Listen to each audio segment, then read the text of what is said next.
Hey, how you doing? This is John, and I got crazy here. How's it going? I should have brushed my hair before going live. How you doing? This is John, and welcome to John's Long Box. This is Sunday Comics. This is where I'm going to talk about this wonderful comic, one of the best covers of all time, if you ask me. I just freaking love this cover, and you'll see that I homaged this image in Heroic Tales, Patriarch number one. Yeah, that's the name of my next comic, Patriarch number one, coming sooner rather than later. We're actually going to make the comic, have it done, then launch the campaign. Why? Make you wait on the front end so you don't realize, the time spent. Modern problems. So anyway, how's everybody doing? Everybody besides me going to get the blizzard. I'm getting the blizzard today, 12 to 2 feet. 12 inches to 2 feet of snow. It's going to be a lot of fun. It's going to be a lot of fun. Is it snowing yet? I don't know. And I have no idea where I left my phone. So I guess it doesn't matter. I always have like the weather app on the front, when you pick it up. So I know how to dress before going to work. And yes, I'm filibustering while people fill in. And I will mention, hey, first comment here is Dave Brinks of Genuine Comics. So much intrigue on one cover. Yes, first off, let's talk about Genuine Comics, one of my favorite comic book companies. Pretty much an inspiration for my comics. A friendly rival, competition in the best sense of the word. When I see his comics, it makes me want to make my comics even better. Such a good guy, talented guy. Right now, he has Safeguard live on Kickstarter, and then the Perfect 10, or on Fund My Comic or Kickstarter, both of them, I think, right? So you can get the Perfect 10 issue number 6 and the Perfect 10 collection and Safeguard. And I know you have other stuff about to come out.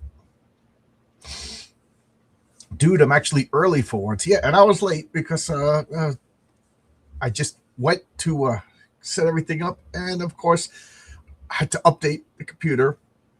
It's always works that way. Like, I usually leave the computer running on Saturday night, so when I come down here, I could just start. But turned it off. I was like, hey, it's been a while since I turned it off, and I got to update. Go figure. Did the Marxists run off with John's comic book collection? They could try. They could try. They wouldn't actually, because it's heavy, and they are too physically strong. Omnipro B says, good morning. And I say good morning to you on this blizzard eve. It's going to blizzard tonight. And I might as well say on the front end, today at 1 p.m., I will have Shine Comics on my channel. That should be a lot of fun. So I'll have another live at 1 p.m. This guy, John Longbox. I know him. He's got Heroic Tales 2 on Fund My Comic right now. It's still available. I'm in the process of making my Forever store. We'll see how that goes soon. But in the meantime, you can get Heroic Tales 1 and 2. I still got copies. 58 Underground says, good morning, John. And I say good morning to you. How are you doing today? How's everybody? Let me know if you are in this blizzard affected area. Also, let me know if you've ever seen this comic, the inside of it. Like, have you ever read it? Is this new to you? Is this the first time checking this out? Yeah, I'm kind of curious. Zach Jen says, hail. Hope you're having a blessed Sunday. So far, so good. I woke up. I had coffee. My computer's working. My wife is upstairs. The cats are alive. And everything. So, yeah, I'm blessed. I am absolutely blessed. Blessed. Sounds like I got more going on than most of the world. You know what I mean? And I don't mean that in an arrogant way. I mean that in a I'm thankful kind of way.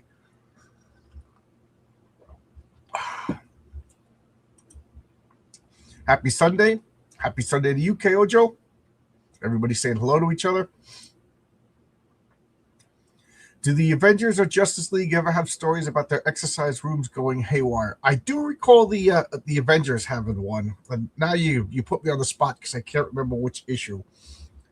But it's become a trope now of like the Avengers, the Fantastic Four. I'm not sure about the Justice League, but I do know the Teen Titans had it once. That they all have danger rooms now because of these X-Men. Danger rooms became like a a staple in all the other comics. What issue is this? This is issue 125. 125. There you go. 125. This comic is new to me. Oh, you are in for such a treat. You are in for such a treat. So talk for another minute or two, and then we'll get into it. So I want to do the same thing that I'm doing now, but with the Avengers. I'll call that series Avengers Assemble.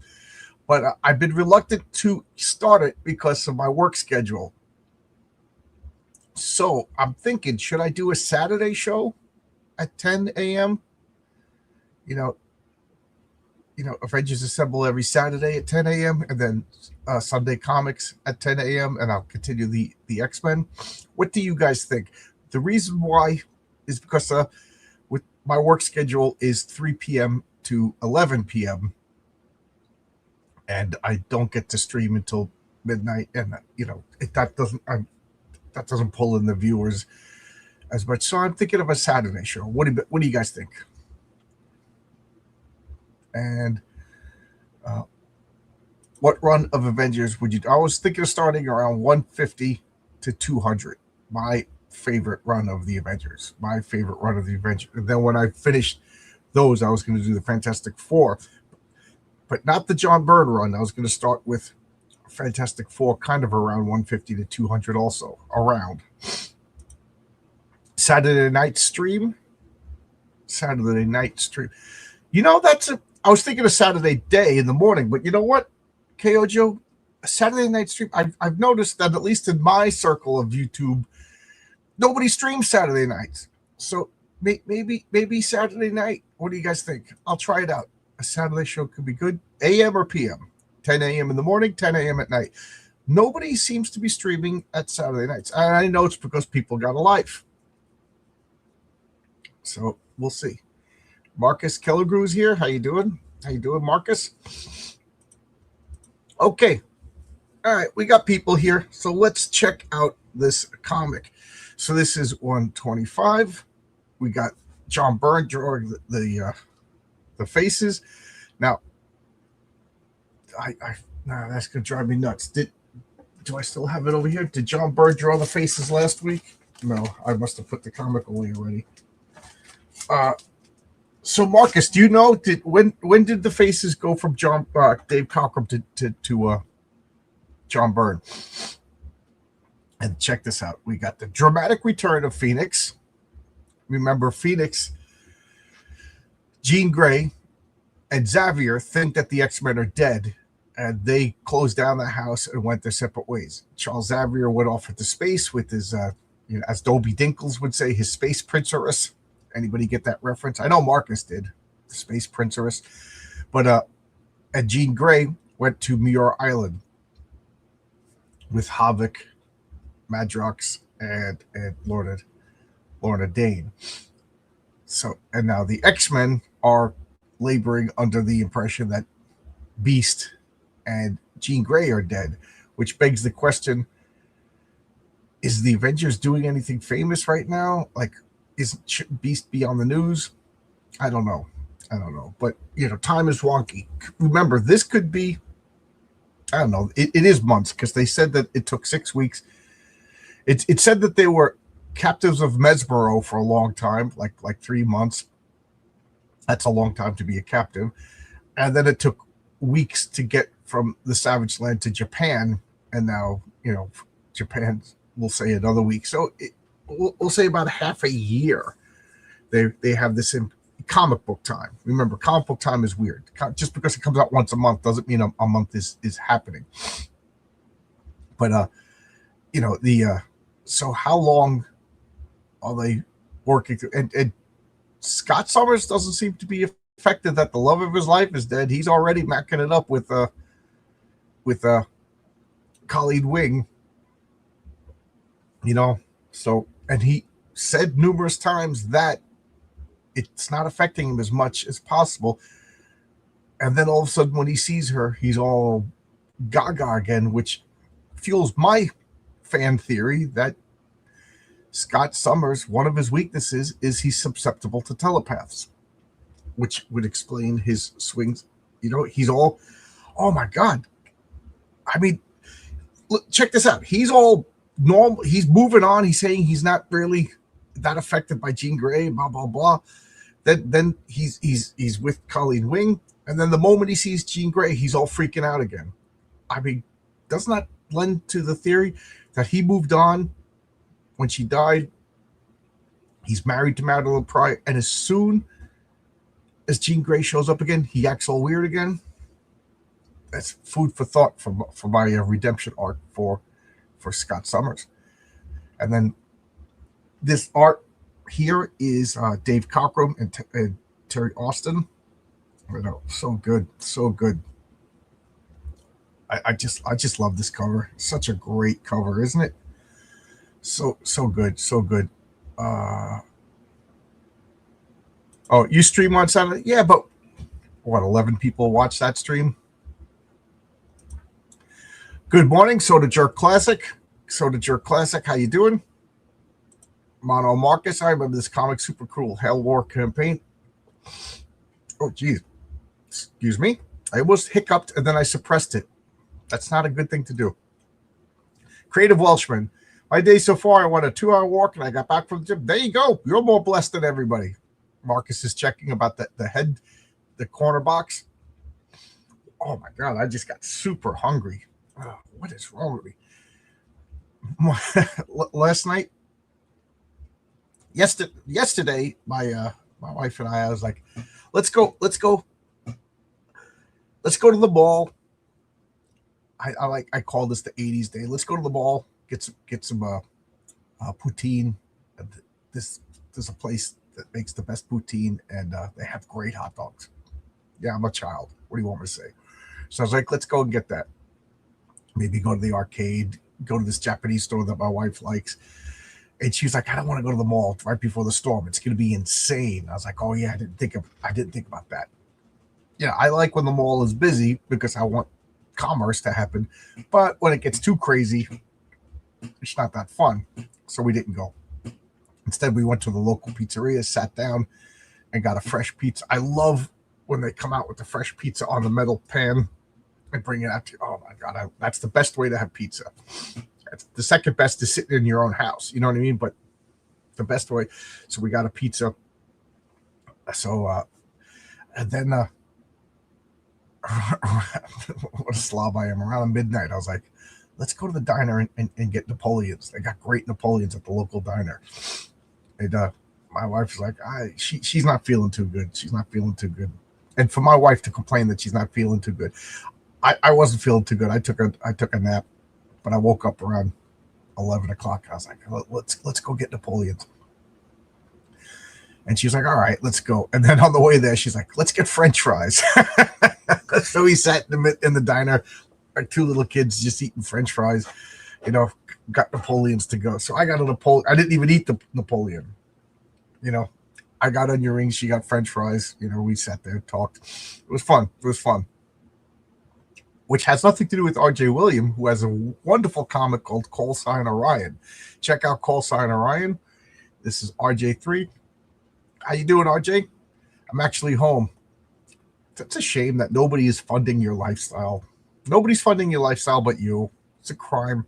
It's a crime. Creative people should be able to just gamble, spend their money on OnlyFans, and may or may not deliver books. But you should give them money because they're creative.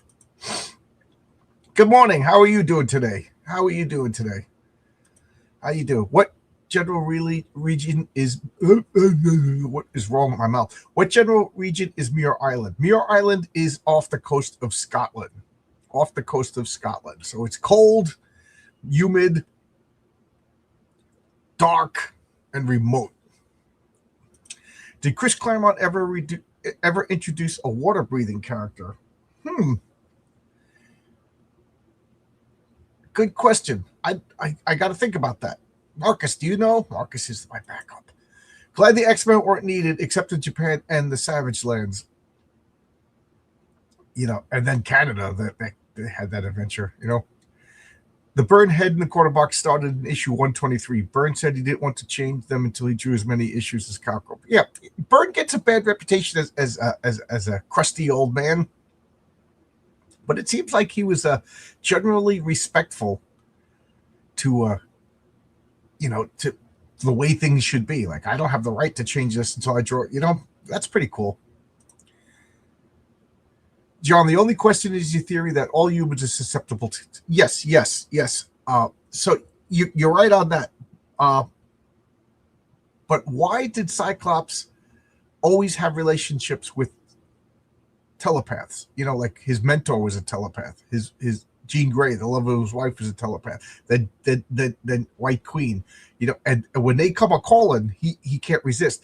So it's not that he's susceptible to telepaths. It's like telepaths seem to have dominated his life. But yeah, everybody's susceptible to. It's like saying Batman's susceptible to bullets. I get what you're saying. Jean Grey doing the T pose. It may get some views. I'm sure theaters room for more streams. Oh, there is room. I guess autofill. Cyclops is an awesome leader, but man, have they whipped his personal life around. Yep. I agree. Depends on the law. Some people are more resistant, susceptible to telepathy. Example, Star Wars. Yeah, I mean, yeah, some people are more resistant to a punch in the face, and some people are less resistant to a punch in the face. The best way to have pizza is pineapple on it, and stay clear of Starfire's War Crime Pizza. What is Starfire's War Crime Pizza? It's funny. There's a couple of things like, it doesn't, like, what you find is beautiful. Like, everybody, like you're like, that guy's dating that girl. Oh God, but he loves her, finds her sexy. So what you find sexy, what you find delicious, I don't argue with people about that. That is like intensely personal. So if you like pineapple on your pizza, I don't see why people get so mad about it. Like, they get like, oh! I think it's all performative.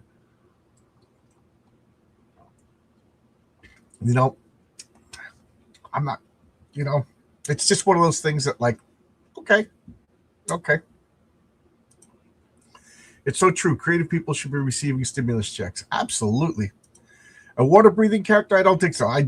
Thanks. Mark has got my backup. I'm trying to think offhand. And I'm sure I'm wrong saying this, but I don't think there's, overall, in the grand scheme of all the superheroes, I don't think there's that many water-breathing powers. It's a difficult power for the character to be based on. With the exception of Namor and Aquaman. And Aquaman always seems to be like a C-list character, like, doesn't sell as much, whatever. Kind of, the most normies kind of goof on him until Jason Momoa, but that really wasn't Aquaman. At what point can you physically change your character's looks and still claim he's the same character? But that's a whole nother point. But I mean, Namor's personality, because he's like arrogant, like the Aquaman and the Jason Momoa Aquaman is more Namor, and then the Namor in the Marvel movies is somebody else. But like, it's a difficult power. I don't know. What do you think? Yeah, but they didn't save Canada exactly, except for them. Yeah, they saved Canada from itself. It's more that Cyclops is susceptible to redheads. Yeah, well, Emma Frost isn't a redhead. Colleen Wing was a redhead. Lee Forrester wasn't a redhead. I got to do more research, but I think about that. Like, to me, that's like Cyclops' get out of jail free card, but like, that's the redemption arc. But it'll never happen because Marvel's gonna hire me. Yeah, don't get punched in the face. Exactly. I'll take a stimulus check. Hey, Stippling Vaughn is here. 8 pineapple people once had to have my stomach pump words. That's bad. So her choice of peanut butter. What is wrong with my mouth? Her choice of pizza toppings scare the others. At least they do in my private fanfics. Okay. Bill Everett also had the Finn, and there's Marina, but there isn't that many underwater characters. And there's Alan Waterman, which Tony Grigo introduced me to Friday Night. I've been looking up Alan Waterman, the original Aquaman. Alan Waterman. It sounds like your lawyer, right? Alan Waterman, lawyer under the sea. Namor is less weakened by hydration as he can fly as well. Aquaman is far away from water. He's usually Namor gradually loses his strength. So he can stay out of water for. I'm making this up. But like, I thought John Byrne did a brilliant thing when he did the Namor series. He had basically Namor like some sort of like bipolar disorder, some Atlantean hybrid version, where if he spent too long under the water, he went nuts, and if he spent too long out of the water, he went nuts. Why? Because he is of both. So, I just think that's kind of brilliant. He is of the air and of the sea, So I'll say that he could spend. I'm making this up. He could spend 12 hours out of the sea with no ill effects, and then after that, he needs to go back, and then 12 hours under the water, whatever. I'm susceptible to Emma Frost, except she's a horrible, horrible person. She's Ghislaine Maxwell of comics. You'll see. It's coming up. Another 2 or 3 weeks. You'll see. I disgusted by all these people, but then again, a lot of people just see her, from these video games and stuff like that. They don't know her backstory, and I don't think Marvel mentions her backstory. So this is 1979. This is 50 years ago. They cast Momoa because he was the biggest not yet signed on a superhero actor they could get. Yeah, I know. It's smart marketing. Smart marketing. I don't blame the studios. Like who would have been a better Aquaman? Like Matthew McConaughey. Hey, it's all cool. It's all cool under the sea. As far as I know, Prince Namor is the only water-breathing character made by Marvel. I don't count his sister and Atlantis because, they're all spin-offs. But there's Marina, right, from Alpha Flight, and she came and went really fast. I'm trying to think. There's what's his name with the red suit? Stingray. There's Stingray. Although he doesn't really breathe water. He has an aqua lung, but he's an underwater character. I know there's got to be more. There's got to be more. I have a few in my head that aren't in my comic yet. One of them, I think it's a name drop in Patriarch 1, unless I changed that. Some of my comments aren't going through. Am I being shouted at? Oh, no, not that I know of. Are you putting links? If you're putting links, then they won't go through. Oh, you have to be a moderator to do links. The John Byrne Submariner series is really good. We are in agreement. We are in total agreement. I could fix her. Wow, a lot of comments, guys. I'm loving it. But I have to be done by 12:45 to prepare for my talk with Shine. So, yeah, John explained the Hellfire Club was a sex club. Yep, you'll see. Call. I'll wait. Call. Maybe I'm wrong. It's another issue or two. You'll see. Last night, Clobbering was my favorite one that you done because Hawkeye is my third favorite Avenger. Also, your example of his feet were comic book. I gotta look it up. I gotta look it up. I just love it. It's not because he failed the feat. Hawkeye shot and he missed, and Spider-Man actually solved the day. But Spider-Man was like, "Oh my God, this guy is like." It just showed how driven he was by his. I hate this term. Imposter syndrome, you know what I mean? But he was a guy who was a self-made guy, an archer on a team with Thor and Iron Man and all this stuff, guys with legit powers, affect history. And he was just like, I got to constantly earn my spot. I just like that. I just really did like that. Ghislaine Maxwell? Yep. That's her name, right? Yep. That's what Emma Frost is. You could change everything about a character, including looks, but if his name stays the same and the IP stays the same, Chuck and Graham proved that with Firefly. Yeah, they got screwed over with DC about that. Chuck says he should have just changed the name. The guy who played Teacher was and should be a good Aquaman. I don't know who that character is. Guy who played Reacher. Okay, Reacher. Triton from the Inhumans. There you go. Any water-breathing mutants? You think there'd be more water-breathing mutants considering how prevalent the ocean is? No links, and I haven't typed anything that would flag me. I don't know what to tell you. Nobody's banned, especially not you. Is Mantha from the Shi'ar Royal Guard a water-breathing character? She looks like a manta, but she has like a mental power. Oh, why can't I think of who her analog is? Is her analog Shadowlass? You know, because the Royal Guard was all analogs of the Legion of Superheroes. It's always hinted that the Hellfire Club was into human sex trafficking. As a teen, I caught that. Yep. The Inner Circle ran it as hidden business from the journalists. Absolutely. That's why I think they're great characters. They're villains, but you'll see. I'll be pointing them out. So how close was Hawkeye shot? Like it landed right next to it. And now I got to look up where that feat was. Maybe I'll do that comic. I shared the Gospel of Firefly with the youngsters at the fire station the last 2 days. The TV show Firefly or the Batgirl villain? There would be more. Do you put most of them suffocated on? Oh, that's a dark thought. That once the water broke in the womb, they died. Ooh. Okay. DC had Dolphin. That's the last comment. I'm going to do the book now. All right, let's open up the book.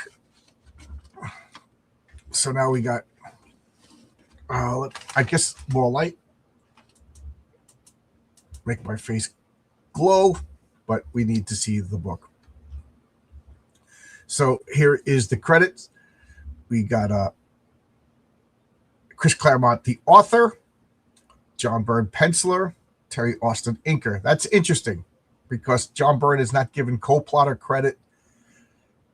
Neither is Terry Austin. Like if you remember the last couple of issues, it said Chris Claremont writer and co-plotters John Byrne and Terry Austin.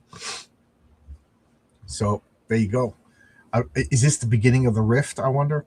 Because Chris Claremont, John Byrne, I think, started coming to head. Tom Orzechowski, letterer. Gladys Wynn, colorist. Roger Stern, editor. Jim Shooter, editor-in-chief. Yeah, so here we got Jean Grey splash page. Again, for any newbies out there just catching this, a splash page is when there's one panel on a comic, usually the first page. There's something awful on your island. Once upon a time, there was a young woman named Jean Grey, a mutant telepath, telekinetic, one of the founding members of the Uncanny X-Men. Now she is Phoenix. And for those she loves, love her, and perhaps as the entire world, nothing will ever be the same again. So here we got Myra McTaggart, and we got Phoenix. Just look at that. Oh, doing the Phoenix pose, that classic pose. Just exploding with power. Look at the lighting on this. We got the John Byrne tech over here. I always John Byrne's tech, George Perez tech, Jack Kirby's tech, some of my favorite tech that's in comics. And the lighting is so good. Good coloring. I love this. That's like a poster. Where are we? Look at that splash page. The prince formerly known as Andrew got busted. I wonder how many more they will get. There's one in Norway, another prince in Norway. I don't know if it's unrelated charges, but those, and they just got some big rabbi that was head of a ring over here in New York, but I don't know if that's attached to this. Let's just hope more. Let's hope more. The modern audience would write the inner circle of the Hellfire Club as evil white men oppressing Emma Frost, who finds her power and tears down the... Can't argue. Cannot argue. The flaming Phoenix image always reminds me of Raven when she's using her soul self. Yep. This is first, though. This is first. Hey, we got Matt here. How you doing, Matt? How's everything? Good to see you. Hope you're having a good day, Matt. Where you are, I don't want to out you. That's not my information to share. Are you subject to the blizzard also? And if so, well, you don't have to travel for work. Maybe you do. What do I know? I don't. Maybe you do have to travel for work. Anyway, stay safe, Matt. Good guy. Woo! He's liking this. No mention of Marvel Girl. Yeah, well, at this point, she's Phoenix. The Phoenix Force is a great visual. Absolutely. Mastermind and Black King are my two favorite X-villains. Yep. Cool. Mastermind has illusions, and the Black King has such an underrated power. He can absorb kinetic energy and turn it into strength and invulnerability. Oh, so cool. So cool. Like, when we were playing our role-playing game, if you got that power, you were I actually had to make house rules and nerf that power. Had to have a control mechanism, otherwise it got too powerful. These comments came in at the last moment before I turned the page. It's the colors they picked to demonstrate her power in that panel. Yes. Raven is the best character ever, and it's a shame that most people don't understand her properly. She was designed to be a random X Factor, plot-driven character. Like, what are her powers? Like, I never watched any cartoons, and I collected the new Teen Titans religiously up until, I think, issue 112 of the Baxter series. And her powers were just whatever needed to happen at the plot. She was empathic. She had the soul self, you know what I mean? But she had really vague and undetermined powers. At least Phoenix, we know it's telepathy, telekinesis.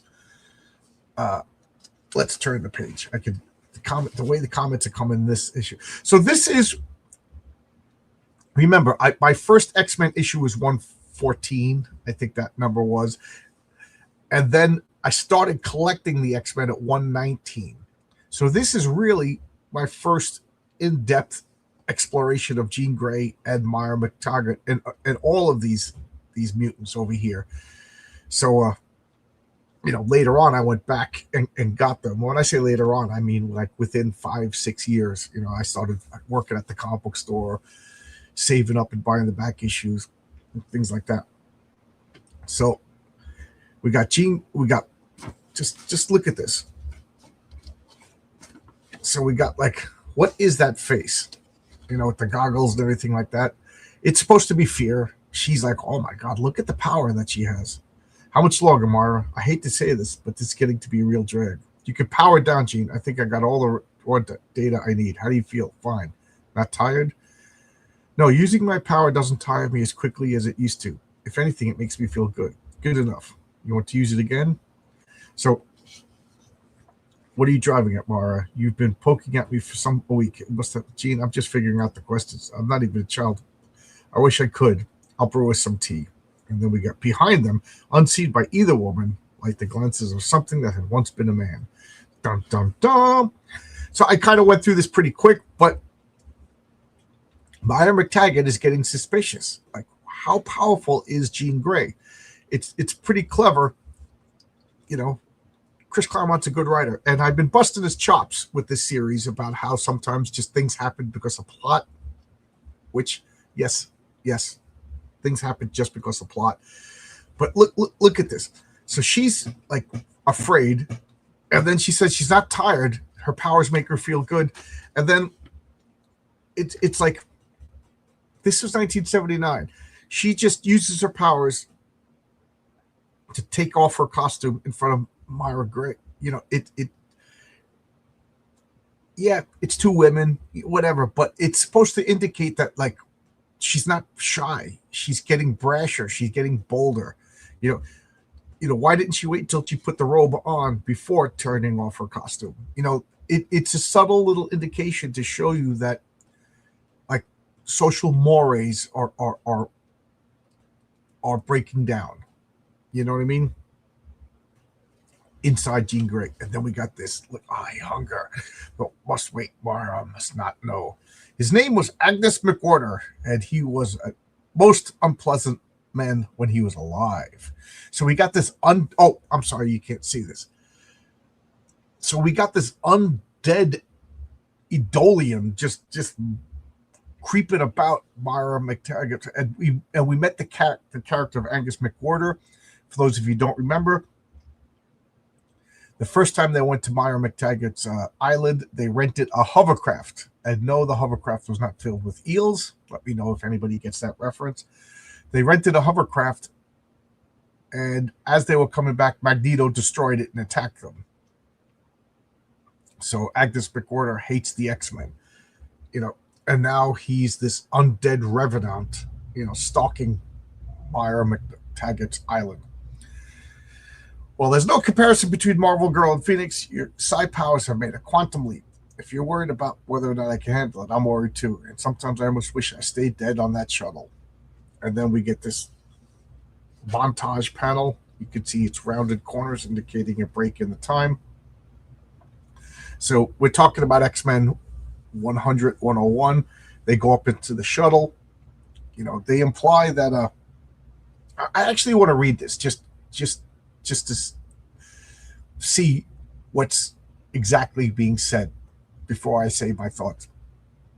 Now, when she's back on the Starco shuttle, piloting the X-Men to safety through the worst solar storm in history, her body was consumed by the intense radiation, but her mind refused to die. Driven by her love for Scott Summers, she achieved her full potential as a psi, becoming briefly an eternity of pure thought, before finally reforming as Phoenix.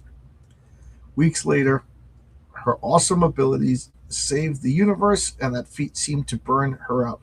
However, for when she later fought Magneto, she lost. Okay, so in this panel, they're saying, if you remember, she's like, they're flying the shuttle, solar flare is coming. She tells everybody, get in the back. I'm the only one who can do it. She puts up a psi force field, whatever, to protect herself. They're saying that her body was destroyed and she recreated it out of her own, so she's telekinetic. She rebuilt her body. She's a Phoenix, Oh, so where is the Phoenix Force in this? The Phoenix Force is a later invention. So that's what I wanted to read. I wanted to see the exact words, because I still believe the Phoenix Force was a big mistake.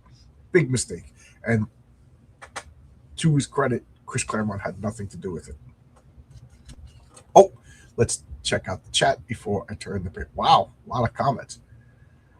Where are we? The Black King has one of the coolest names ever, Sebastian Shaw. Yeah, it's cool. It's a cool secret identity name. Like I said, the Black King, the Hellfire Club is great villains.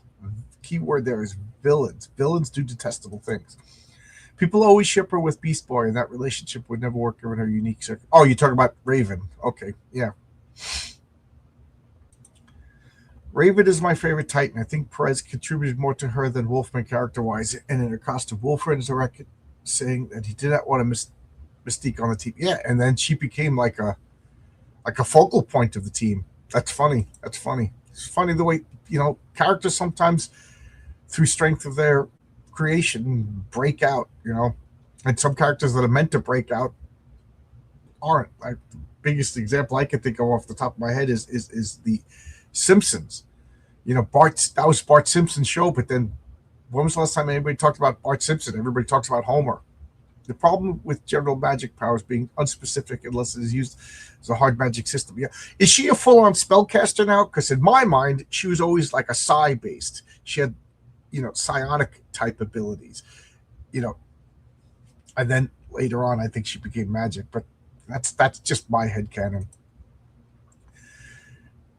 Amazing. She telekinetically dematerialized her uniform. Yeah. She has such power over molecules. She could rearrange. I mean, Storm makes her costume. Now saying it, I just realized all the hot X-Men characters, one of their powers is they can make their costume disappear. Think about that, Chris Claremont. Hail the chat from the kitchen. Have a great stream. Thank you, Woodrow. Thank you, Meme Lord Woodrow. He has his own comic. Tell us the name of your comic. I know it's like a Japanese word that I know that I will mispronounce and misspell. Raven can use magic, telekinesis, levitate, astral project, freeze, and travel through time, draw strength from others by a touch. Yeah, her powers are whatever. Yeah, her powers are plot, whatever it needs to be. Did I miss any of hers? I will not buy this record. It is scratched. Would you come back to my room, bouncy, bouncy? Please fondle my buttocks. Okay, somebody gets my hovercraft is filled with eels reference. Okay, if she rebuilt her own body, she could easily make a uniform. Yes. Yes. Plus, all of these costumes are unstable molecules. You know, I always hated that term, unstable molecules, but, you know, it makes it sound radioactive, right? Oh my God, this costume is made out of unstable molecules. Let's get out of here. So let's turn the page. Turn the page. Oh no, we got ads. Delayed gratification. You know, this is comics using ads as part of the experience as I take my coffee. I tell you, today is going to be one of those enjoy your coffee kind of days. Cold blizzard storm. Let me know in your chat, what is like your go-to comfort? Like on a nice snowy day, when I was a kid, a snow day, I liked a Lipton soup. You know, you pour in the packet into the boiling water kind of soup. Campbell's soup I always liked, but something about Lipton soup made me, you know, it was like a comfort food. Do you have any comfort food? We got toy soldiers. Let me know also if anybody got this. Let me know if anybody got this. For those of you watching in the future, put it in the comments if you got those. So now we're brushing up on some recent history. So far worse, she was unable to save her fellow X-Men when Magneto's underground Antarctic base collapsed on top of them, burying them all in the molten lava. Only she and Hank McCoy the Beast managed to escape. Or so she thought. So now this is an example of we need the plot. So they already established that she rebuilt her body, although I think this is the first time they explicitly said that. Then she restarted the universe when the universe faded out. The universe faded out from the Deccan crystal, and she restarted the universe. And then she loses to Magneto. Why? Because she needed to lose to Magneto. You know what I mean? She needed to lose to Magneto. Grief-stricken, she returns to the X-Men, blah, blah, blah. Now she's on an airplane. She meets the friendly priest. And that brings us to the end of the flashback. Now we get to the X-Men mansion, and we get the Danger Room over here. Just glorious John Byrne, Terry Austin artwork. Nightcrawler over here. I just love it. It's just so much fun for me. So now, you know, Colossus. It's just so funny, you know. Like they got like, could you just imagine an issue of the X-Men where like OSHA comes to visit? Like, you can't do this. You know, this is gonna kill him. You know, you got lasers in here and fire shoots out of the wall. What is wrong with you people? You know, this isn't OSHA approved. X-Men, the one foe they can't defeat. Government bureaucracy. You know. Okay, Colossus, your problem is to get out from under that I always said hydraulic ham.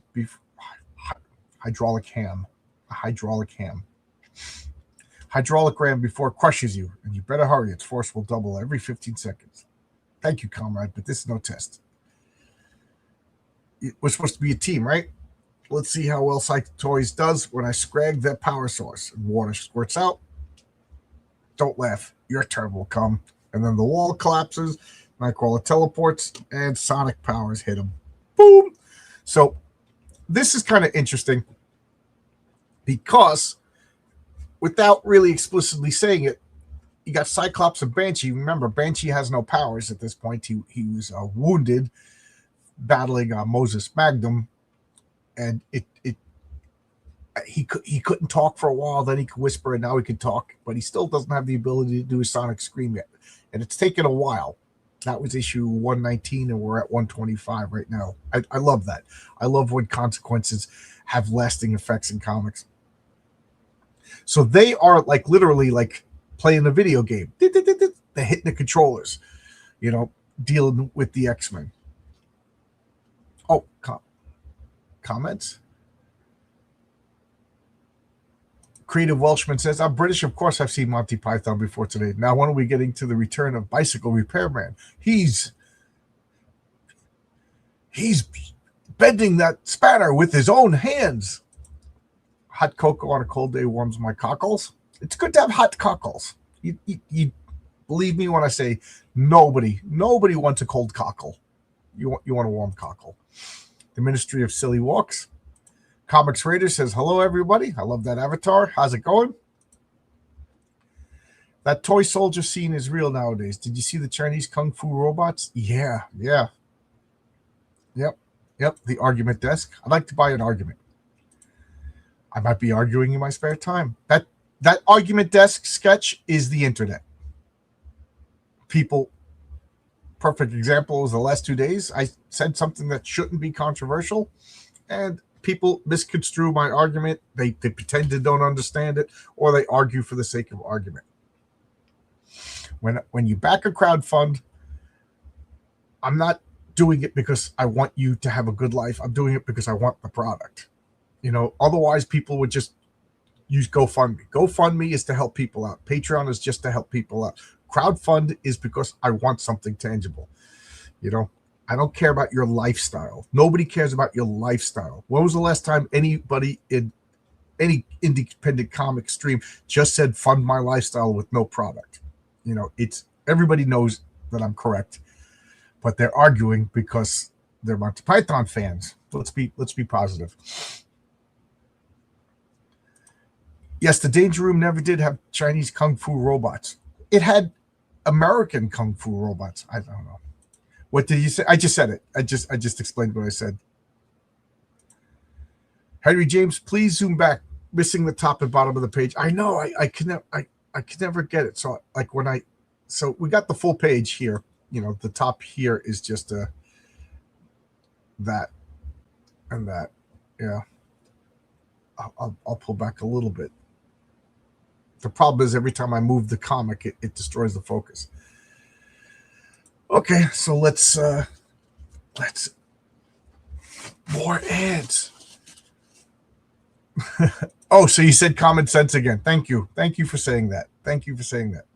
Yeah, check out Twitter the past couple of days. I got people just like long screeds about how I'm wrong and I'm angry and bitter and want to control people. I'm the happiest guy I know. Want to control people on the internet. And the person who said that, I tried to get him work, and they're like, I don't want to work with that maniac. But I got many flaws, but I do know me. I know my strengths and weaknesses. I am self-aware. Okay, so let's get to here. All right, so now we got. I'll try my best to move the camera along. So we got let me know if it's too far away. Okay. All right, Banshee, turn everything down. Pathetic people, really pathetic. So Cyclops is giving them the old riot act. 2 barrels of criticism. People really pathetic. It's either overreact to the Danger Room or you treat it like a joke. For your information, Wolverine and Nightcrawler are both dead, and you didn't help Colossus a bit. If I'm dead, how come I'm still breathing? If this were the real thing. It ain't the real thing. That's the point. It's a flaming game. I got news for you, Summers. Wolverine don't jump through hoops for nobody. I handled myself fine when I was on my own, and I could do it again, too. Wolverine, I need a brew. Because he's cool. He needs a brew. You want me, Summers? You know where to find me. One of these days, or his manner is occasionally irritating. Ha! So check this out. Red panel. Again, the page sets up where they are, sets the stage, and then over here, we don't need no stinking background. All we know is that the red is influencing our emotions because Wolverine's freaking out. But we know where they are. Like, it's almost like we don't notice the lack of backgrounds over here. You could get away with that, for two reasons. It's John Byrne saving a little bit of time, and it gives a little bit of emotional impact. I wonder if in the script it said red background, or did the colorist just understood, just read the assignment and knew exactly what to say. That we got, this up angle, which maximizes the shows we got this up angle in this danger room, so you don't really need to draw a detailed background because it works. It's just a masterclass of when does John Byrne need to fill in all the backgrounds, and when does he need to just leave it alone. We got all this detail on the faces, the expressions, and everything, but really the backgrounds were minimal, but that's what it needed. It's perfect. And we got the side boob over here. John Byrne he knows how to sell a comic. And then we got this panel over here. It's just blue. Why is it blue? Why not? Gunmetal, we kind of put metal as blue in our comics. It's just so good. It's just so good. And then we get, oh my God, did I geek out as a kid when I saw this page? Oh my God, did I freaking geeked out when I saw this page. Now, keep in mind, at this point, I was a full-on Avengers freak. I liked the X-Men, and the X-Men weren't the hot shots yet. They were rising like a comet. Don't get me wrong, but they weren't the premier definitive Marvel team yet. It's because of these comics that they are. But you understand what I'm saying? They're on this incredible slope upwards right now, but they're not at the pinnacle yet. So I was a full-on Avengers freak, and now I got Magneto hanging out on Asteroid M. It blanked out for a second. Ever since his battle with the X-Men beneath Antarctica, he's been here nursing his wounds, regaining his strength, refining his plans to become the master of the world. I don't see anything about saving mutants, about being the mutant messiah. It's about conquering the world. He's a freaking madman with a reel-to-reel tape deck. Reel-to-reel tape decks. And he's watching past exploits of himself. Abruptly, the image on the screen changes. Magda. But how did I see? Magda, my late wife. I'd almost forgotten how beautiful you were, how deeply it hurt when you ran from me. But that was long ago, when I still believed I was only human. Maurice. I'm older now, and I've learned all my lessons well. Soon all the world will tremble before my power. Only Magneto isn't the only one with plans afoot. So there we go. We got this little page, what do you call it, vignette. No mention of liberating mutants. No mention of Homo Superior. Blah, blah, blah, blah. He's just a madman who wants to rule the world. But here is the thing. In the X-Men, they already had like Wanda and Pedro wondering who their mother was, and they mentioned Magda. And now in the X-Men, a whole nother comic, months apart, maybe even years, I forget the exact time, they tell us who Magda was. So this who was Wanda and Pedro's parents was a long, slow burn that they released the information in little driplets, and I loved it. Oh my God. It was like a slow burn that paid off and rewarded the vigilant, loyal comic book nerd like myself. Oh my God. So when this came out, I remember like physically getting excited. Like I couldn't wait to talk to my comic book friends. We were all like, oh my God, it was an exciting thing. I miss that, And then later on, other writers change it and stuff like that. No. Like they should be like and of course there isn't like an overriding like Jim Shooter type character at Marvel that's like, no, that's continuity. We leave that alone. Come up with something else. I'm sure they do, but nowadays they got people who don't read old comics. Let's see.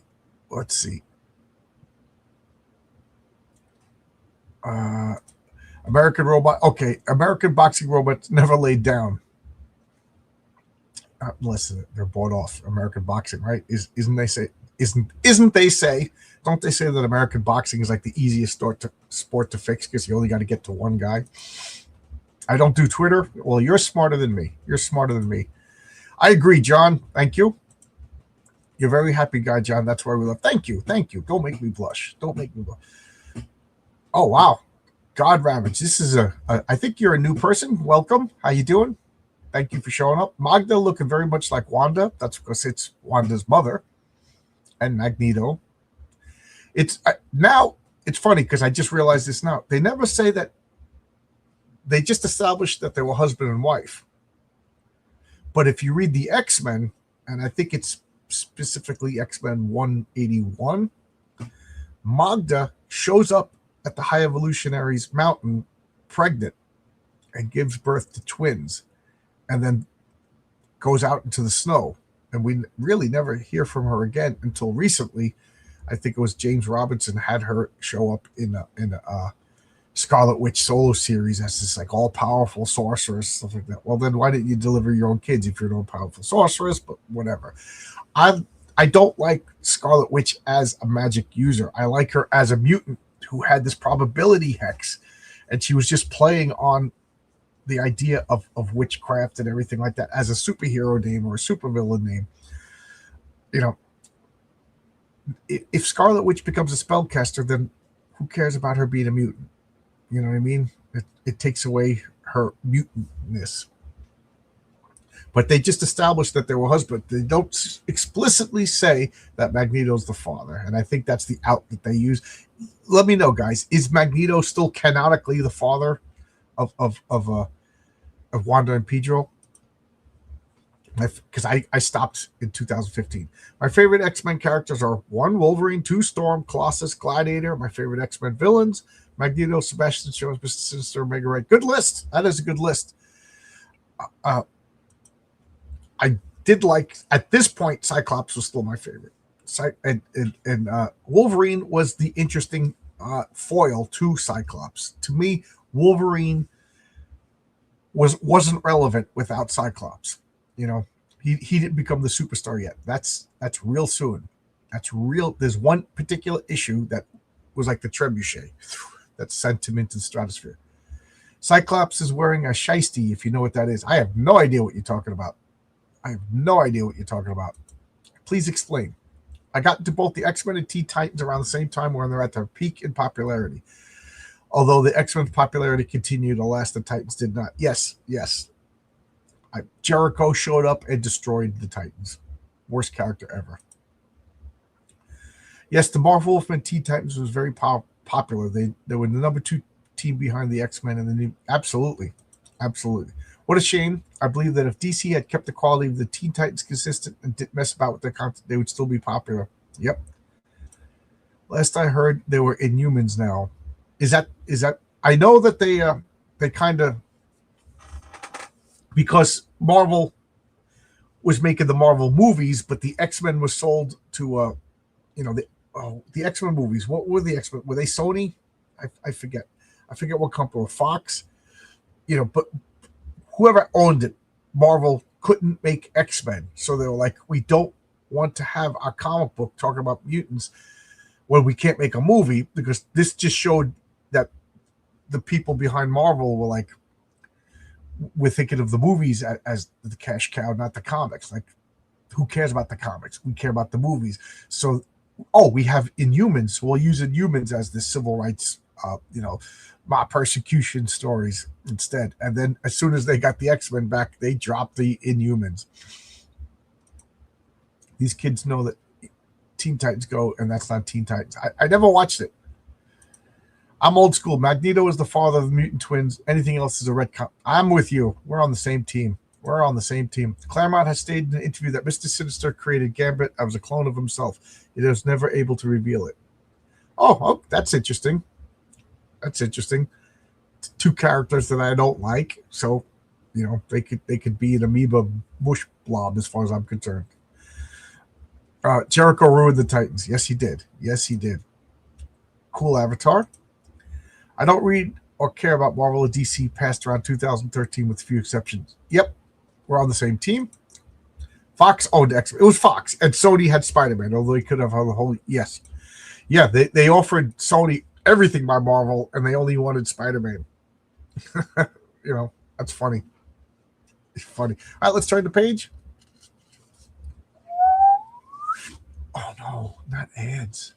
Not ads. So we got the Spider-Man, Captain America t-shirt. There's Spider-Man. Kiss posters. A Nanu glove. Anybody know where Nanu come from? You get 14 worthless, non-existing points if you can tell me where Nanu came from. We got this TV, whatever this is. We had a fantastic trip to a faraway place. It'd be a journey to adventure. Journey to adventure. Does anybody? I don't recall Journey to Adventure. Let's turn the page. And now we're getting into some creepy poop. Some creepy poop is about to happen. So we got this page over here, and I love the architecture. I love when John Byrne draws houses and interiors of houses. It looks so real. It's far away in the town of Stornoway in the Outer Hebrides. I'm sure I'm saying that wrong. How do you pronounce that, Creative Welshman? That Hebrides. I know I'm saying it wrong. Islands near Scotland's rugged northwest coast. And a man, upstairs room of the Red Lion Inn, is a man who calls himself Jason Wingard. His name is as false as the man himself. I've been very patient with you, Miss Jean Grey. The stakes my partners and I are playing are too high for any of us the risk, spoiling things with a hasty, careless move. Things are too high for us to have a careless move. It was very difficult for me to say that. English is difficult for me as an American. And he's speaking Scottish, so there you go. You don't know it, my dear, but I've been by your side ever since you left the safety of the Xavier's Mountain. First on your flight to Europe in the guise of a roly-poly priest, and later, in many faces and forms, I tried to fill the emotional void within you until I came to get to know you better myself. So, if you remember, she went to, I forget what island, but she went down, hung out at the beach for a while. So we never saw this character, but, it's fitting in seamlessly. This is, and now, although you met me as Jason Wingard only once, you instinctively trust me. Soon you will turn to love. And as easily as I mold this mental image of you from the day you first met the X-Men to your original Marvel Girl garb, to the older, wiser Marvel Girl, to Phoenix, and then finally to Black Queen. So shall I mold you, Jean Grey, until the day the Hellfire Club claims you for its own.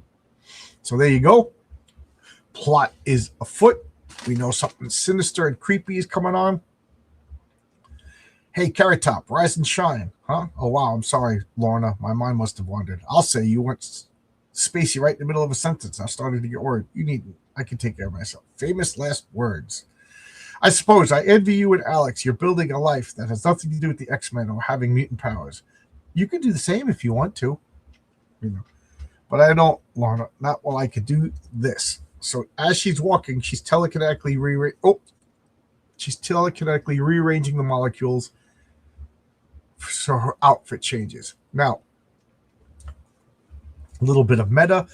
I think at this point, John Byrne was married to a woman who was into fashion design, and she would either show him women's outfits or design women's outfits.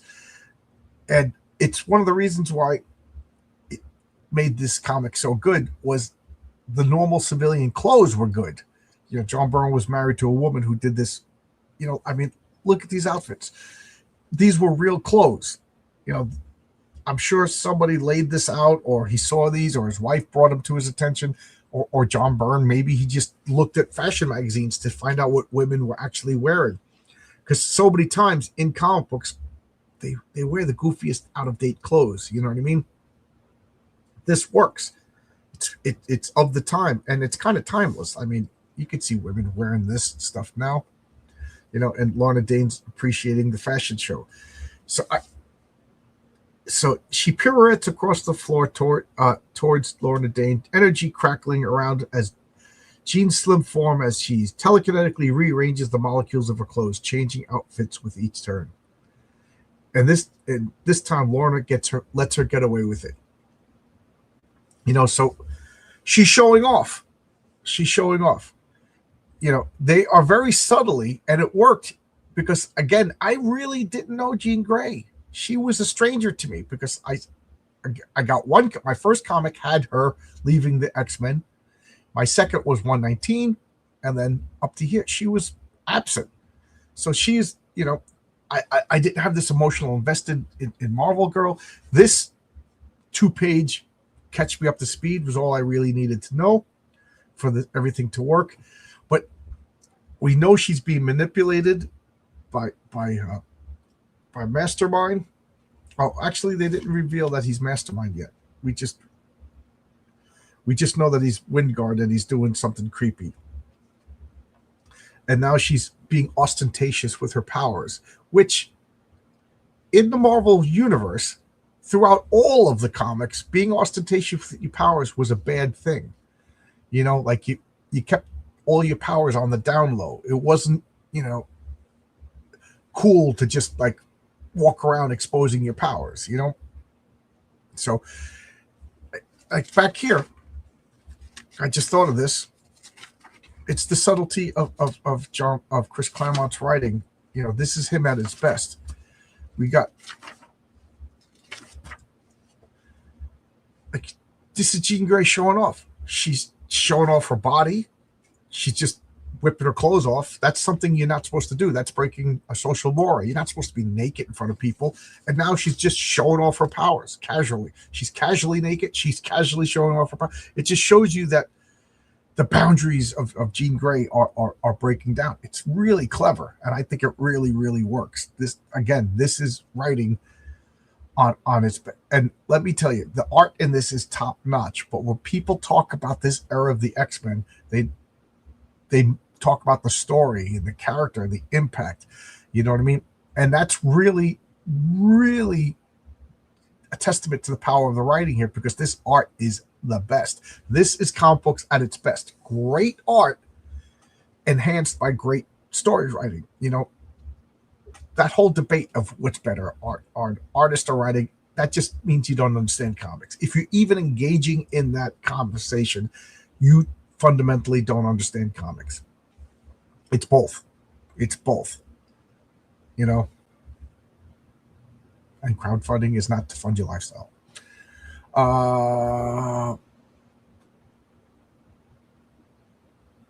Okay, this is where I left off. As a fan of Rogue, her relationship always bugged me. I actually preferred her and Magneto.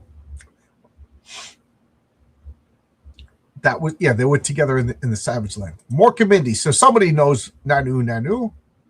Mork and Mindy. Mind games are afoot. So every time anybody says afoot, I always just think of a foot. Mind games are literally afoot with toes and everything. I haven't read that far into the new Teen Titans. I'm at the trial of Deathstroke the Terminator, and there's a few issues missing in the DC Universe app. Yeah, so you're at the good stuff. Did you read the Judas Contract? Once you see Jericho showing up, it's all downhill from there. It's a slow decline because the first 12 issues of the Baxter format are pretty good. Got some great Jose Garcia Lopez artwork, but it just falls apart. Mastermind is so disgusting. Yeah, he makes the whole Hellfire Club. It just, but Mastermind is the worst out of a particularly bad bunch. Because of Mastermind is why yes, spoiler alert, this is Mastermind, an old X-Men villain who, and this is Jason Wingard. It's modeled after the Hellfire Club in the Emma Peel TV show, the British show, The Avengers. The actor Peter Wingard, who is the basis for this character, himself was a rapist and wrote books about the virtues of abusing women and everything. And I'm a, I don't want to sound like an SJW and stuff like that, but there are legitimate crimes, and abuse. But I know the SJWs, a term we don't use, they cry foul over the slightest, hint of it, but this guy was a legit real life. And then Chris Claremont used him as a basis for this character to the point, instead of using the name Peter Wyngarde, he changed it to Jason Wyngarde. But look up Peter Wyngarde, the actor.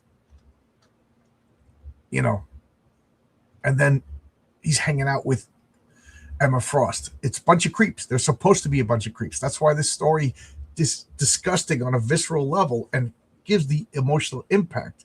And now people are like, I like Emma Frost. It's like, dude, that just means it's okay to be a normie.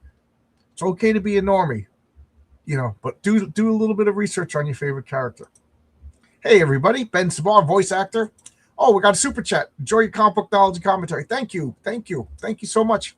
I'm one of these channels. I don't get a lot of super chats, so everyone helps. Every super chat, it literally goes to paying for StreamYards. That's not my income. So anything, all the ad revenue, which is not that much, super chats, I just about pay for StreamYard every month. So I appreciate it. Thank you. Thank you. Thank you so much. I always wanted to give something for super chats. I don't know what it is. And I also don't know what to do for memberships. I know you're supposed to offer memberships. What do I offer? If anybody has any good ideas, let me know. Not that I'm begging for money, but it's nice because anything after StreamYard will go towards making comics. There is nothing better than John Byrne, Austin X-Men. You're right. No argument. None whatsoever. I meant to say Rogue and Gambit, though the reveal would have been groundbreaking. Remember how Emma Frost psychically tortured Storm in their first meeting? She was so vile back then. While she is redeemed, she's going to turn into... Yep. We'll get to that. We're getting real close. I never understood why the Avengers never tangled as much with the Hellfire Club. Wasted opportunities. Pretty much because once we found out about them, they got beaten up pretty bad, But why didn't the Avengers ever deal with the Hellfire Club? Because, in my opinion, the Hellfire Club is where the politicians, bureaucrats, sound familiar, went to get their jollies, and the Avengers work for the status quo. They work for the government. So you don't think that they were steered away from them? The Hellfire Club had the money, had the influence, and they stayed under the radar. They weren't robbing banks. They weren't attacking the city. They weren't doing stuff that would draw the Avengers' attention. And the very people that give the Avengers their funding and stuff like that are the very people going to the Hellfire Club. StreamYards is expensive. I think so for what you're getting out of it. I don't know the intricacies of computer programming and what it takes to do all this. It works very well for me. There's a few things that I would like to change, but for the most part, I'm happy with it. I don't know if that justifies the price. Maybe it is the bare minimum. I don't know. All I know is thank you guys. If you super chat, that's where the money goes. I do not go to the casinos with that money. Turn the page, Johnny. Turn the page. So now, this is one of Chris Claremont, John Byrne, Terry Austin, X-Men stories. This is not the fill-in issue, but this is let the characters breathe. Subplot. This is all the subplots being mushed together, and I love that stuff. So now we got Myra McTaggart over here. What is she doing? She's like, oh my God, Jean Grey is super powerful. Some sort of, she's explaining how Jean Grey forces she's leveling up. She's getting more and more powerful, more and more powerful. What is she going to do?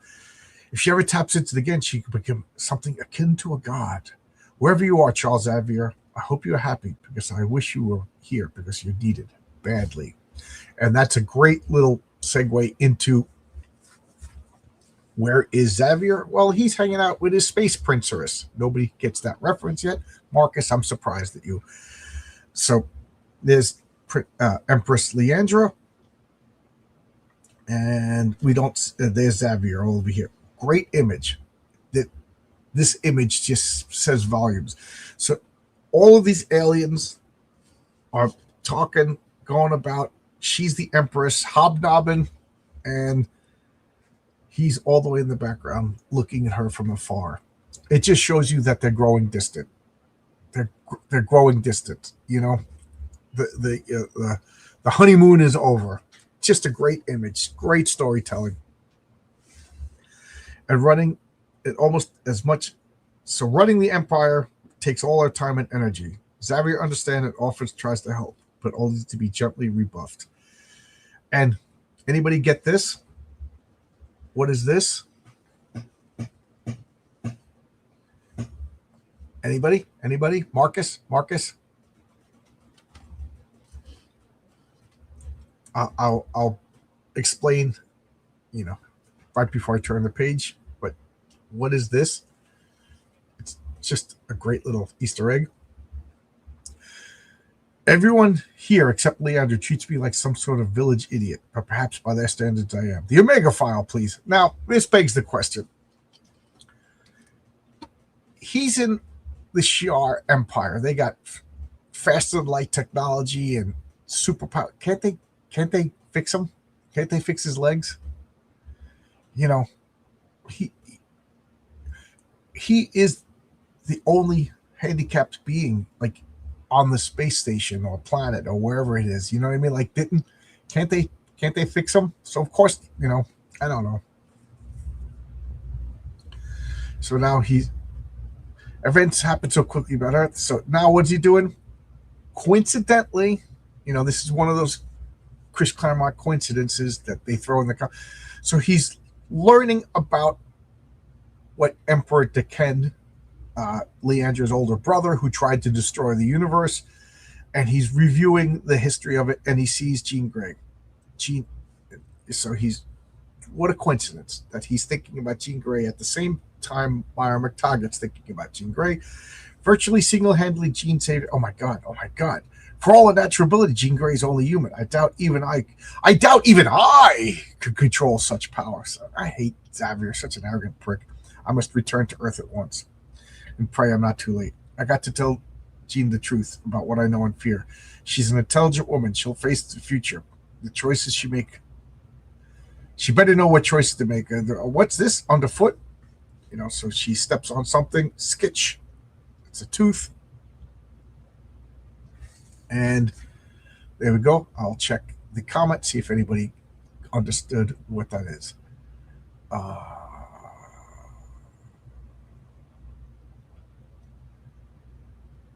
Okay, here we are. If I remember correctly, Warren Worthington, the second Angel's father, had a Hellfire Club membership because he was a billionaire. Yep, that's how they got in. He inherited his membership into the Hellfire Club. An elite billionaire goes to a sex club.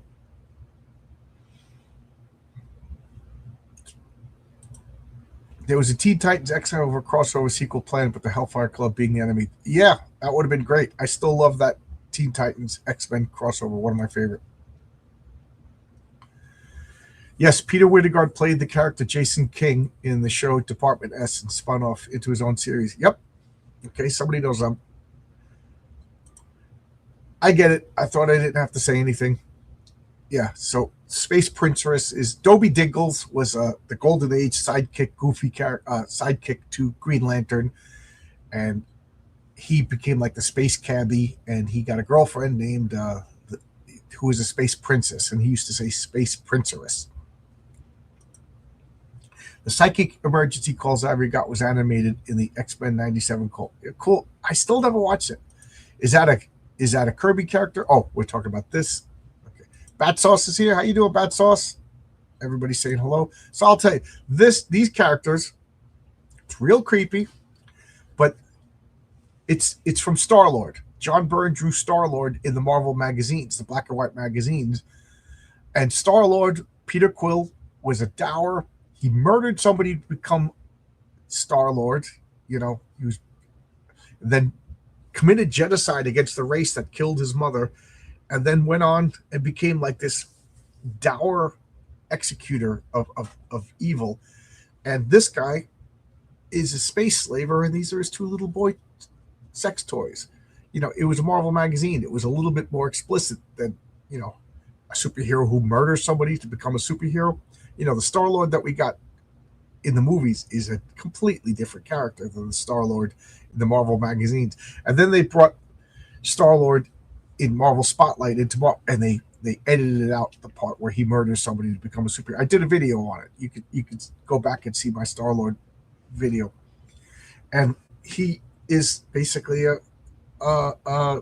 bad person with minor characters looking. They're space aliens. For all we know, they're adults.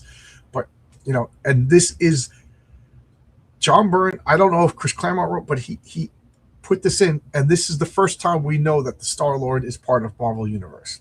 It's a little continuity. Something that only somebody who reads all the Marvel stuff could. Oh, okay. It really means nothing to everybody else. John, you're the only person on earth who hates Professor X, but I admire your absolute commitment to it. Thank you. Admire my hatred. For all her natural ability, Jean is the only human. I doubt. For all her natural ability, Jean is only human. I doubt even I could control such power. I must return to Earth.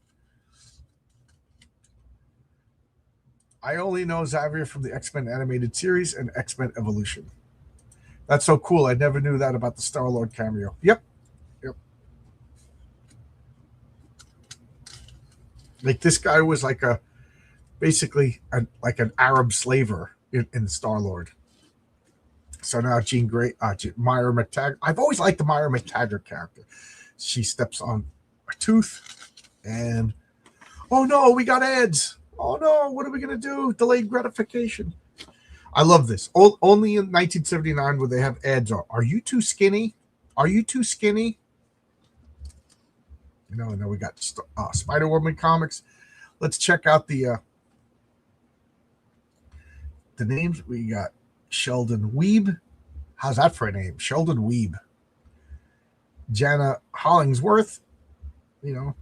Again, like every issue of the X-Men, not every, but a lot of overwhelmingly, there's always a female written letter in the X-Men, which begs the question: are they real? Are they being fished out of 100? Or are a lot of women reading the X-Men? I don't know. I can't answer that question. Oh no, more ads. Oh no. What are we going to do? We're going to keep turning the page. That's what we're going to do. It's a gold tooth. But intruders, but how did he or she manage to lose a tooth? Guess I found it right in the front of Mutant X's cell. Oh, no, that's impossible. The cell door reads sealed. The sensors register them inside. Better make certain. So, oh no. What is Mutant X? Oh no. Myra's touch. The palm lock disengages and the cell's massive steel door slides open to reveal. Oh no. And now outside the lab. Good morning, Jamie, Alex. It's back to the salt mines for me. See you at lunch. You look good. Will you look at her, Alex? Not cold or anything. I'm wearing a parka and I'm freezing. And again, this is her being ostentatious with her powers. This, believe it or not, in the 70s, it wasn't good to be ostentatious. It wasn't proper to show off your wealth. It wasn't proper to really show off your body. It wasn't proper to brag. I know things changed in 50 years, but this was not shocking, but this was oh, Jean's on a bad path. She just casually gets naked. She casually showing her powers. Now she's just strolling around, up in cold Scotland, and they're like, Alex gets it over here. She's showing off. She's using her telekinetic power to manipulate her body's metabolic levels, counteracting the cold. She seems to be flaunting her powers more and more these days. That's not like Jean at all. We all know that, Alex. And then she says over here, Alex should shield his thoughts better. That last one stood out like a sore thumb. He's right, though. I am showing off a little. And why not? We're not in public. You know, I'm alone among my so-called friends. I'll dress and act as I darn well please. There's no need to make a federal case out of this. Alex is just so we're starting to see she's doing Smeagol. I can show off among my friends my precious power. Oh no! I'll be good girl, meek and mild. Myra is thought pattern. They're chaotic, terrified. Something's wrong. I better get to her fast as Phoenix. Ba-bam! And I love that. She transforms into Phoenix. She's flying off to help Myra. She turns the corner and boom. What happened to me? The slab, it's gone. I'm in some kind of 18th century Regency mansion and I'm different. Desperately, she reaches out with her mind, but her psi powers only confirm what her senses have already told her. What she sees, what she feels is real. This can't be. 1,000 questions. And then boom. Snaps her out of it. Oh, an ambush. That must have been a hallucination. That must have been some kind of weird diversion. Okay, Buster, you're about to get the surprise of your life. And then she screams. Alex, that scream. It's Jean. Come on. Just what's going on? What is going on? She's Bill the ball over here, and now this undead monster. So good. It's so good. We got this red panel indicating horror, vexation, whatever. It's just so much fun. So much fun. Wow. Thank you guys for all the comments. Feminists invaded Marvel, John, and inserted those letters. I just think even back in 1979, like they wanted to show that women are reading comics. Nothing wrong with that. Mutant X was wild, one of the most powerful enemies the X-Men have ever faced. Agree. It's a lot of people who never read Marvel comics then and now. The change with the movies and animations opened up the world to many. Yeah. And again, this is 1979. By the time X-Men 97 came out, I had enough of the X-Men. You know what I mean? So, I never watched the cartoon. I saw it in passing, but I never watched it. I may sound like an old person, but I love those late 70s, early 80s comics. They do not write comics like these. Join the team. You found the right place, God Ravage. Old man Beard over here, Beardo Freako, old man. I go on record that my comic Heroic Tales is an homage to this era of comics. Now, did I make it there? No, but that is the goal. That is the goal. You can't have people strolling around in Scotland now, can we? Yeah, Scotland enjoying yourself? No, that's not the way Scotland works. Scotland's not there for you to enjoy yourself. There are a few ideas for memberships. You can make behind-the-scenes content about your creation process, such as how you write scripts, plot lines, characters, world. Oh, thank you. I was like, what are you talking about? I forgot that I asked, what can I do for a membership? I got so caught up in this comic. Yeah, if anybody has any ideas, I'll make a community post about it, and then post. We'll make a thread. Thank you, Comics Raider. So good. I agree. It's so good. So now we got the Scream. This is Comics Done Right. We end the page with a little bit of a cliffhanger. And I love the E over here. Kind of reminds me of like early EC Comics. Turn the page. Oh no! An ad! But I want to know now. That's how you use the ads. And it's funny because I kind of knew that, but I never realized that until I did that Two Beards, One Comic with Kelsey Shannon. We talked about, we did Warlock, and he had the graphic, the trade paperback of Warlock, the Jim Starlin Warlock, and I had the comics. So when I turned the page, there was no ads, there was ads. And then the other page was like the reveal was on the back, but when he had the comic, there was no ads, so the reveal was on the other side, and it spoiled the reveal. And he was getting like mad because he's a comic pro, he's a well-respected, top-of-the-line comics pro, and it was like, oh yeah, like I instinctively knew that, but I don't read the trade, so I never knew that it was messed up like that. If I can avoid it, I get the actual comics. I avoid the trades. The only trade that I have that I actually bought because I couldn't get the originals at the time was the Captain Britain, the Alan Moore Captain Britain trade. Now I'm picking up the comics, the actual comics. So we'll see what happens. Let's get to the next page. Oh, let's check out the comments before I. There's only one comment. I don't know how true this is, but they say Claremont was going to use the Hellfire storyline for Miss Marvel, and that it was she, not Jean, that got seduced by Mastermind. Maybe.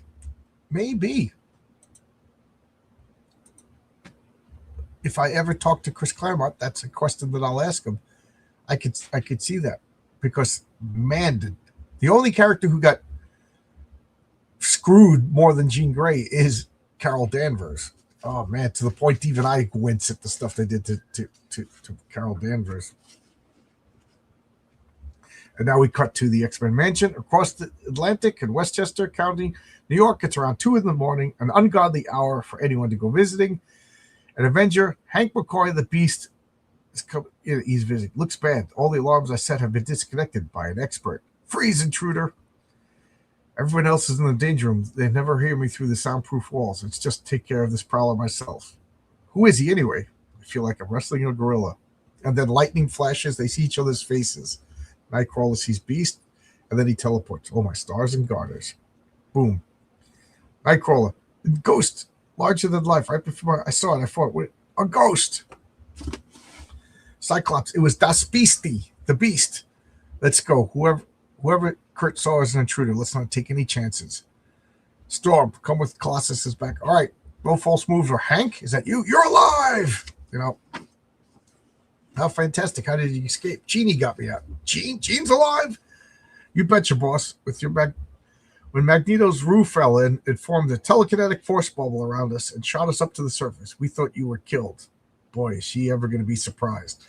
So this is good. You know, finally the reunion. Finally they know each other as alive. You know, Jean Grey, they did a good job explaining Jean Grey. She went off to the islands. She's on vacation by herself, enjoying herself. Now she's up in Scotland, out of the news, out of the cycle. This is before the internet. She's probably not reading newspapers. Not that the X-Men would be in the newspapers, but then again, that saving Japan would probably be headlines, right? You know, the battle in Canada would be major news. So, but they did a good job. Jean Grey, perfectly. She's isolated. She's out of the picture. Now, Hank, he's with the Avengers. You know, they got monitor duty. They got typical superhero stuff. So this is a little hard up a sell. You know, and the X-Men, okay, so you know they're dealing with Moses Magnum. They're dealing with with the Canadian government, and then Arcade. So maybe they didn't have time to check out what the Avengers are doing. Like sometimes I wonder, are superheroes so prevalent in the Marvel world that people are kind of blasé about them? You know what I mean? So they don't really follow up on all the scoop, Betty Boop.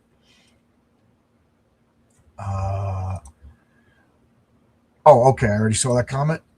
Great art there by Bird with the Beast lifting Cyclops. Also shows how strong the Beast is. Yes. He's a beast. Kelsey needs to shamble out of his swamp already. He's well missed. Yes, I love Kelsey. I've called him. I wrote him letters. I'm a pest. There's a couple of people that just disappeared, and I just want to know that they're okay. I know the internet. I know that Kelsey is a introvert, and I know that he doesn't like all the drama in internet comics. And I also know that he's got some things he's got to deal with in real life. You know, like another guy is DC Miller. We used to talk all the time, and he was doing work for me, and then he just disappeared to the point I was wondering if he died. And then, you know, I see that he's replying to people on Twitter, but, you know, so God bless them both. I hope everything is good. I just miss him. God Ravage. I think the Alpha Flight encounter was top secret, so most likely was covered up in the Japan incident. Yeah, okay, I could see that. The Canadian incident was just a storm. There was no local news. Okay, I'll buy that. I'll buy that for $1. That's a good point, God Ravage.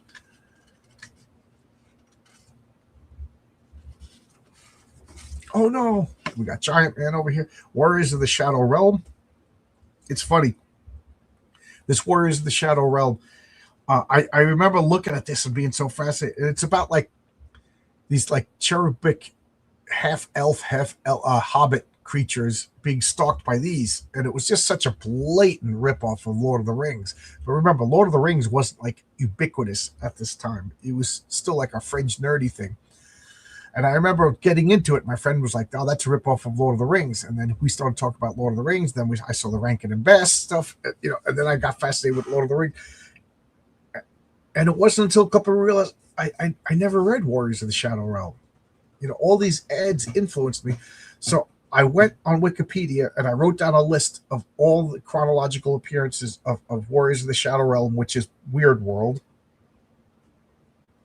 So Weird World is the name of everything. And then Warriors of the Shadow Realm is part of Weird World. And I wrote down a list of all the and I've been getting them all. So I have one more comic to get, and I can finally read Weird World. And I will probably do a series on Weird World. So there you go. So I never read it. I read the only issue I ever read was the Marvel Presents. Marvel Premiere. I forget what number it was, featuring Weird World. And it made no sense to me because it was just one issue in this grand comic book epic that went all over. It was in I forget. Marvel Super Action. Then it was in Marvel graphic novels. Then it was all over the place. It was hard to get a consistent. So I'm anal retentive. I want to get them all in order and finally read it. So there you go. I'll let you know. 80% of Marvel heroes are in New York City, so you think the city has zero crime. I know. I'm gonna explain a little bit of that in Heroic Tales if I ever get to that point. Why there's crime in areas with superheroes. Rankin and Bass stuff does not get the proper respect it deserves. I absolutely agree with you. Wasn't that? Yeah, this is Giant Man, or maybe he was Goliath. I forget, because he was Black Goliath, then he was just Goliath, and then he was Giant Man. So I think he might have been Goliath at this point, but he ended up being Giant Man. 80% of the hero solving, 20% of the crimes. Yes, but PB, half of Marvel superhero Yep, agreeing. Yeah. There's something about New York City. That's why in Heroic Tales, there's something about Science City. I wrote the story that doesn't fully explain why, but you get the gist. You can't give up all the secrets. And I want Renzo to draw that story, so it'll take a while because Renzo's, I just keep piling up Renzo's stories on top of each other. I got big ideas for Public Eye. We got to get that out there, Marcus. Got big ideas. You changed from Black Goliath to Giant Man with this costume change. Okay, so there you go. So this costume change is what changed. The Heat Miser is a legend. I love the Heat Miser. I'm looking over there because my wife puts a little Christmas tree over there, and every year she buys another ornament, and she buys stuff that I like, stuff that means she's always like interviewing me for the Christmas. This year she bought me a Heat Miser ornament, so the tree's got like Spider-Man, Galactus, Captain Kirk, and now the Heat Miser. I started with Doug Munch. Yeah, it started with Doug Munch and Mike Ploog. Mike Ploog is such an underrated artist. I encourage you to get anything by Mike Ploog. And Frank Bruner. I don't know why. Whenever anybody says Mike Ploog, I instantly also think of Frank Bruner. I don't know why. So here they are. You can see there's some sort of misprint on the comic. And Scott, you okay? I don't know anymore. Yeah, I'm fine, Hank. Sean, is the Blackbird ready to fly to Muir Island, Boyo? Anytime. All you have to do is say the word. We're on our way. Not without me, you're not. I wouldn't miss this reunion for the world. Look, I just want to return the Quinjet and let Jarvis know where I'm going. Wait for me, okay? No problem. I'll call Myra and let her know we're coming. They're all smiling. They're all happy. Look at Muir Island. It's like this dark and foreboding, Jamie, use your cloning powers to create a squad of duplicates of yourself with them. Search you got the phone. Wherever it is, it can wait. Isn't that a special transatlantic line? I'm going to answer it. If it's Professor X or the Beast, let them know that things are serious. We could use their help. Muir Island Research Center, Lorna Dane speaking. Lorna, this is Scott. Scott who? Scott, you're alive. Not just me, Lorna. All the X-Men. We're alive and well. Your voice sounds strange. Is everything the matter? I'm not sure. Gene and Myra are in the lab. We heard a scream on the security room. Jamie Maddox and your brother, Alex, are at the lab. Look, can you get here? We'll be there in a couple hours. That might be a false alarm, but human, I need you. Scott, what is it? You got back? I heard her scream, and then the line went dead. And the next title, How Sharper Than a Serpent's Tooth. Just this is just great storytelling. Everything works. I love that she's got this real outfit on, real expressions, the faces acting, they're all happy over here, and then she screamed, concerned. It's just so good. So good. And then we've got these stupid cards, Daisy BB guns, the back cover. You can see a little bit of water damage. Overall, this is in pretty good shape. And yes, this is excuse me. Yes, this is the actual issue I bought off the newsstand. I think at this point I was bagging and boarding my comics as I bought them. I think. Because and it was funny because I wasn't bagging and boarding all my comics. Like I had like an elite list. X-Men, these get bagged and boards. US US 1 does not get bagged and board kind of thing.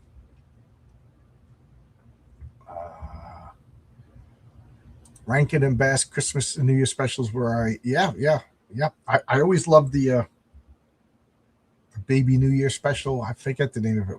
Where Rudolph and Baby New Year go to the Thousand Islands. They meet Ben Franklin and TikTok, the vulture. I always loved that one.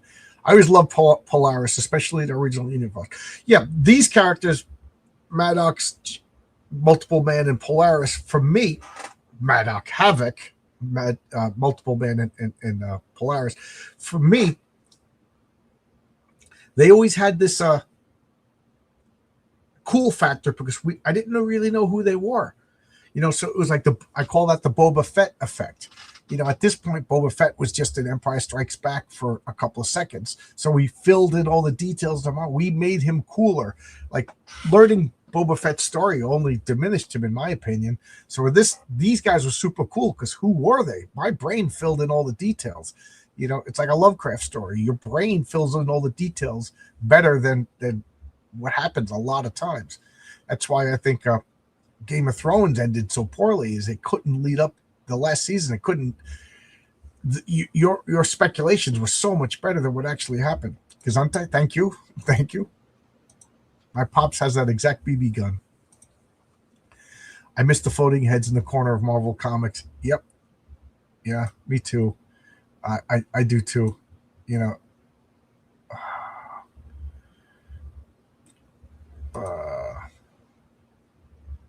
I was going to show a page of art, but I can't, and I have to move the drawer so I can type in my code, so it ain't going to happen. Havoc and his energy signature is so iconic and unique. To this day, nobody does anything like that. Yeah.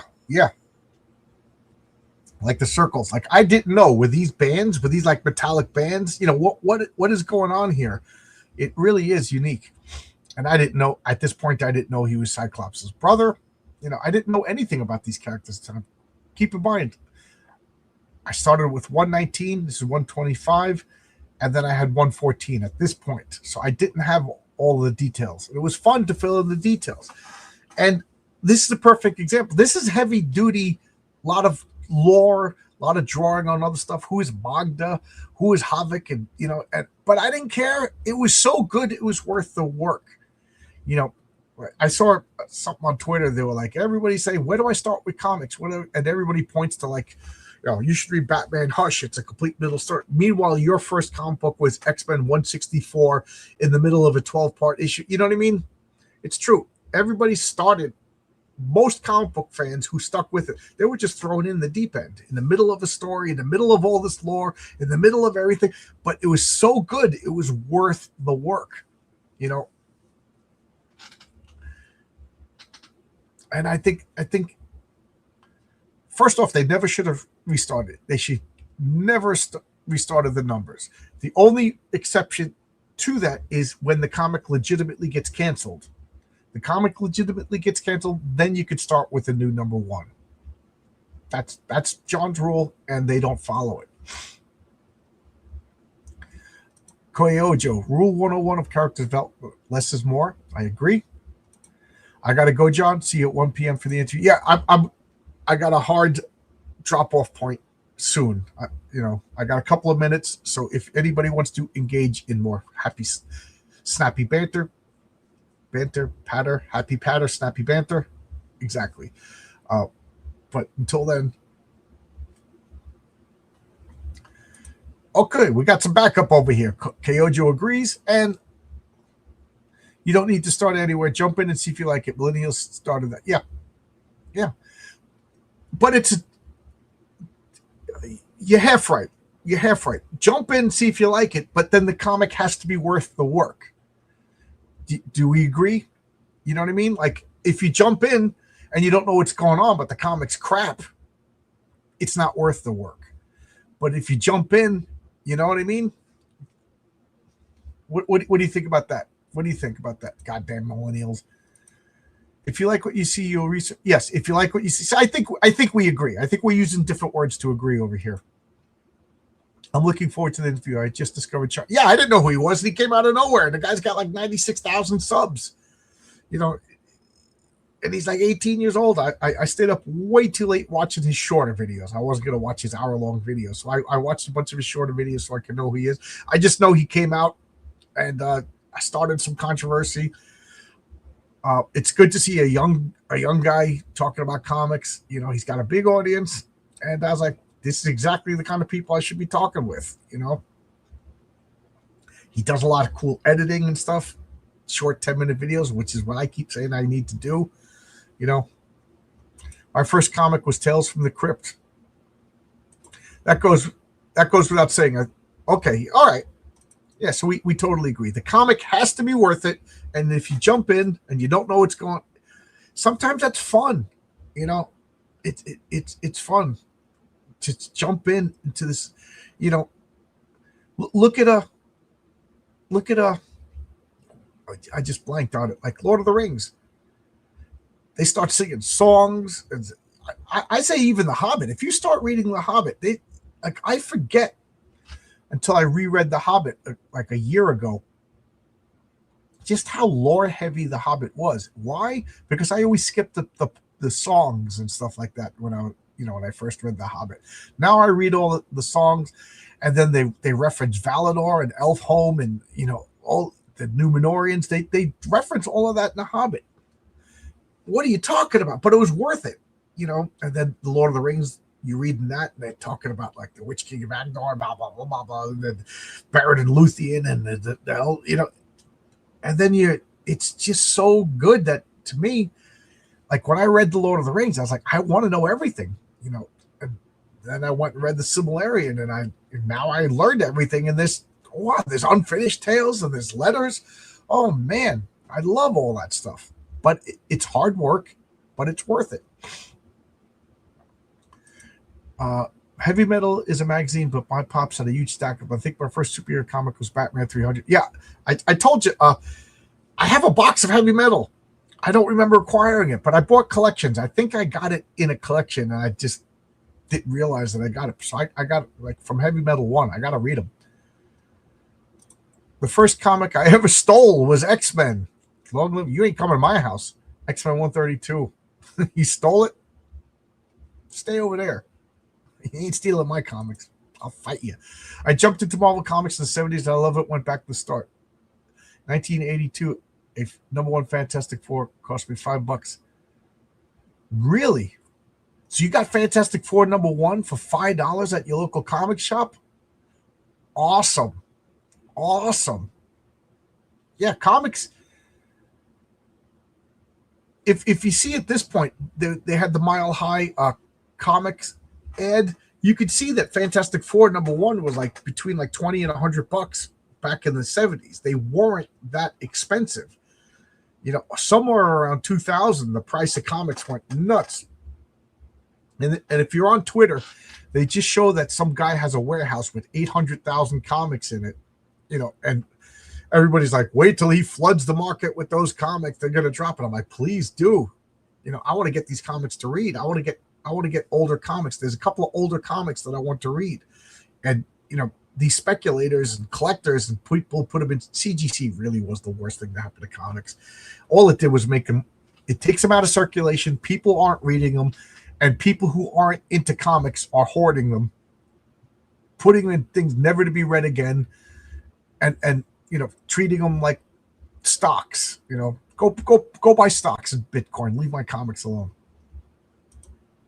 My first comic, I think, was Ultimate Spider-Man 2 or Jackie Chan Adventures. There you go. It's all fun. My local newsstand, comic spinner rats, newspaper, sports, and that amazing section of bundled nasty points. Good old days. I was talking about that with Chuck Dixon the other day. I discovered comics in midnight. Hey, nothing wrong with when you discovered comics. Nothing wrong with it. My first comic was Amazing Spider-Man in 1975. All right. I could keep chatting, but I want to have an hour between interviews. My voice is already getting harsh. I don't know how long I'm going to be talking to Shine, and I want to get something to eat. So I'm not cranky when I talk to him, because I know some people are going to be watching, and I hope they clip, because then I'm going to strike them. If I see my face on your channel without my permission, I'm striking you. I'm done with this nonsense. All right. And at this point, I'll say bye, kids.